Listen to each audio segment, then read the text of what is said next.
మనవరాలు ఆడతా ఆడతా కాలు జారి కింద పడిపోయిందంటగా, ఏమైంది? కంగారు పడాల్సిన అవసరం ఏమీ లేదులేవే. ఒంట్లో రక్తం తక్కువ ఉందనంట డాక్టర్ గారు. టాబ్లెట్లు కూడా రాసి ఇచ్చారంట. అయ్యో అవునా?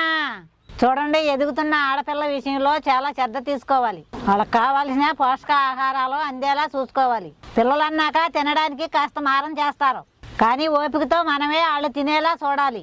రక్తహీనత చాలా ప్రమాదం, చాలా అనారోగ్యాలకి దారితీస్తుంది.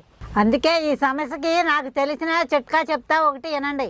క్యారెట్, బీట్రూట్, టమాటా, కేరా ఈ 4 కలిపి జ్యూస్ చేయండి.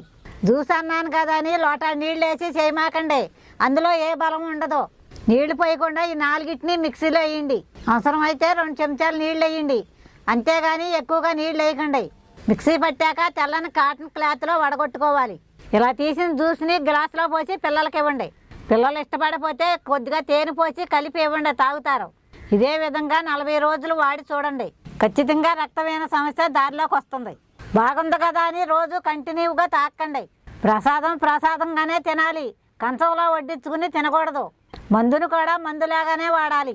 మరీ ఎక్కువ వాడితే అది మన వంటిపై ప్రభావం చూపించదు, అలవాటు పడిపోతుంది మన శరీరానికి.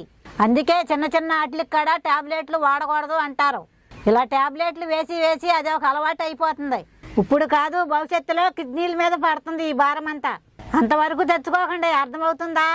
ఎవరన్నా రక్తం తక్కువ ఉండేవాళ్ళు, ఎప్పుడూ నీరసంగా ఉండేవాళ్ళు ఇది వాడండి.